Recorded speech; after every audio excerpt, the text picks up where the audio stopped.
Assalamualaikum warahmatullahi wabarakatuh. Yang dihormati Ustaz Zulfahmi selaku pensyarah tafsir tematik dan rakan-rakan yang dikasihi sekalian. Saya Intan Hafizah binti Rusni, nombor matrik I1910341. Saya akan memulakan pembentangan dengan pengenalan bagi topik kami, iaitu hikmah halalan thayyiban menurut Al-Quran. Apa itu halal? Halal merupakan satu hukum dalam Islam yang membenarkan sesuatu perkara, perbuatan dan benda itu dilakukan atau dimakan. Contohnya, kita dibenarkan untuk memakan haiwan yang telah disembelih dengan nama Allah. Lawan bagi istilah halal adalah haram, yang bermaksud dilarang atau tidak dibenarkan. Seterusnya, apakah itu halalan thayyiban? Konsep halalan thayyiban merangkumi semua aspek kehidupan manusia, terutamanya dalam pengambilan atau pemilihan makanan. Dari sudut syariah, konsep halal itu bukan sahaja produk yang boleh dimakan, bahkan makanan tersebut hendaklah thayyib atau baik, yang bermaksud berkualiti, suci, selamat dan bersih.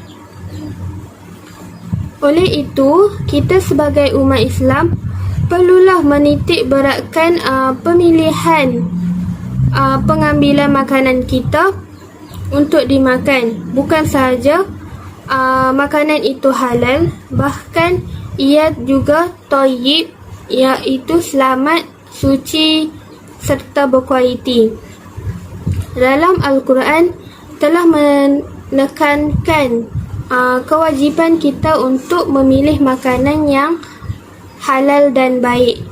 Firman Allah dalam surah Al-Ma'idah, "Dan makanlah daripada rezeki yang telah diberikan oleh Allah kepada kamu, iaitu yang halal lagi baik, dan bertakwalah kepada Allah yang kepadanya sahaja kamu beriman."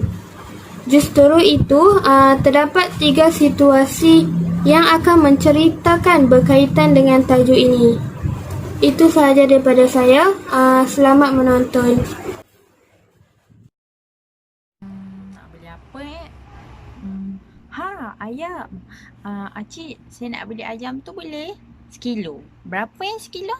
Oh, ayam sekilo ya nak? Acik jual sekilo ayam dalam RM13. Anak ke RM13? Berapa kilo? Oh, RM13 ya cik. Kalau macam tu saya minta 2 kilo dah ya cik. Potong 6 Sebelum tu saya nak tanya, acik ada jual daging lembu tak? Kalau ada, saya nak sekilo boleh? Berapa yang harga? Oh, daging lembu ya nak? Kejap ya cik kira ya. Kalau cik kira dalam sekilo kami jual RM20. Nak? Cik, saya nak ya daging lembu tu. Lepas tu saya nak tanya, sebelum saya beli, saya nak tanya, daging ayam ni betul ke cara sembelihannya? Takut nanti saya beli ni bukan makanan. Maksudnya cara sembelihannya takut jadi bangkai yang saya makan ni. Minta maaf dah ya cik. Oh, nak tanya pasal cara sembelihannya nak? Oh, boleh. Tak apa, acik faham. Tak apa. Sebenarnya acik ni ambil daripada makanan barang mentah ni semua ni daripada kilang orang yang Islam, orang Muslim lah. Alhamdulillah setakat ni acik tengok cara penyembelihannya memang mengikut syariat lah. Setakat ni kalau makanan atau binatang ni jadi bangkai, maksudnya cara sembelihannya tak betul. Diorang tak jual lah sebab tak elok kan untuk orang Islam makan. Oh, macam tu ya, Cik. Kalau macam tu saya tak perlu risaulah. Saya jadi beli ya, Cik. Sebabnya saya takutlah nanti kalau saya makan ni, saya makan daging yang bangkai. Okey, terima kasih, Cik. Okey ni. Ni ya nak. Semuanya dalam RM23 ya. Okey, Cik jual ya. Terima kasih ya nak beli. Terima kasih, Cik. Saya beli. Saya jual. Saya beli. Terima kasih, Cik. Okey. Okey, di sini kita mendapati bahawa seorang Islam diwajibkan bahawa makanan yang hendak dibeli itu sama ada ayam, lembu dan sebagainya yang berkaki empat lah, perlu disembelih dengan betul dan mematuhi syariat agar ianya tidak menjadi bangkai. Salah lah tak kita kongsi sama-sama. Logo apa tu? Ada ketat logo halal dekat bungkusan tu. Kenapa tanya ada ketat logo halalnya? Perlu ke untuk kita semak tentang logonya? Dan soalan saya, macam mana untuk kita nak mengenal pasti logo halal yang telah diiktirafkan di Malaysia? Itulah perlu sebabnya untuk mencari sesuatu yang halal adalah perkara yang wajib bagi setiap individu Muslim. Ianya sebagaimana telah disebut di dalam surah Al-Ma'idah ayat 88 yang membawa maksud, dan makanlah dari apa yang telah diberikan Allah kepadamu sebagai rezeki yang halal dan baik, dan bertakwalah kepada Allah yang kamu beriman kepadanya. Jadi, sekiranya kita hendak mengenal pasti sesuatu barangan itu adalah halal adalah dengan berdasarkan kepada semakan status halal secara online dan juga berpandukan kepada logo halal yang telah diiktirafkan di Malaysia. Mari saya tunjuk gambar logo halal Malaysia dan juga badan pensijilan halal luar negara yang telah diiktirafkan oleh JAKIM.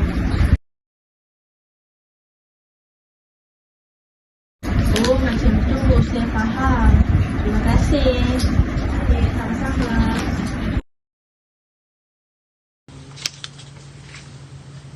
Hai Jiha, awak sibuk ke? Hai Lily. Tak adalah, tak sibuk mana pun. Ada apa? Saya ada satu persoalan. Kenapa ya orang Islam ni tak boleh makan khinzir? Orang Islam tak boleh makan khinzir kerana Allah Subhanahu Wa Taala telah pun menurunkan perintah pengharamannya dalam Al-Quran dengan jelas. Boleh bagi tahu saya apakah dalil tersebut? Boleh. Okey. Allah Subhanahu Wa Taala telah pun menurunkan ayat Al-Quran dalam surah Al-Baqarah ayat 173 yang berbunyi, A'udzubillahi minasyaitonirrajim. Innama harrama 'alaikumul maytata wad-dama wa lahmal khinzir. Maksudnya sesungguhnya Allah hanya mengharamkan kepada kamu iaitu memakan bangkai dan darah dan daging babi. Oh, begitu. Tapi mengapa Allah turunkan larangan tersebut? Hal ini kerana ianya akan membawa kemudaratan kepada manusia, kepada orang yang memakannya. Okey, untuk pengetahuan Lily, selain daripada ianya sejenis binatang yang kotor, daging khinzir tersebut juga mempunyai cacing, kuman-kuman halus yang boleh membinasakan orang yang memakannya.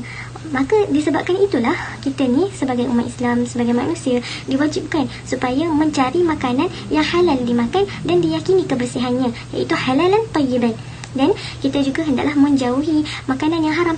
Oh, faham. Okey, salah satu hikmah Allah mengharamkan khinzir ni kepada manusia adalah supaya untuk memelihara kesihatan tubuh badan manusia dari segi rohani, jasmani, dan untuk memelihara jiwa manusia dari supaya tidak tercemar dengan perkara-perkara yang kotor.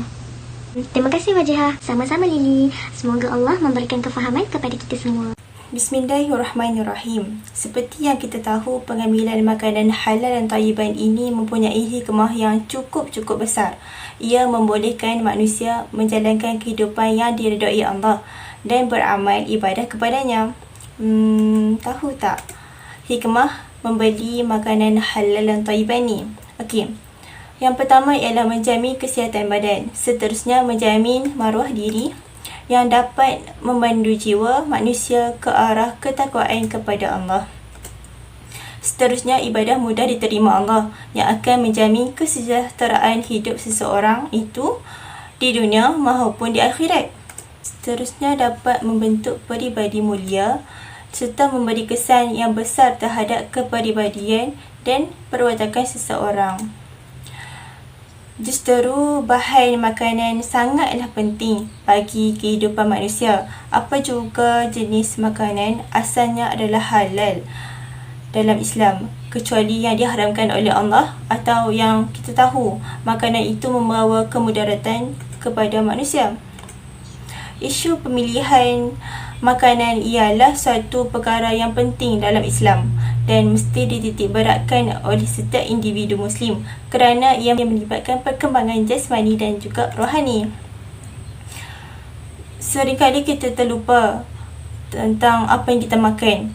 Kita tak tahu bagaimana penerimaan Allah terhadap ibadah serta doa kita sekiranya kita tidak menjaga pemakanan kita. Apabila kita melihat sudut pandang Islam, penentuan halal dan haram bagi sesuatu makanan itu amatlah penting, dan perkara ini haruslah jelas dalam kehidupan seseorang Muslim. Dengan memiliki hati yang bersih juga akan memudahkan seseorang itu untuk menerima ilmu yang akan membimbing kehidupan ke arah jalan yang diredai Allah Subhanahu wa Ta'ala. Sekian, terima kasih.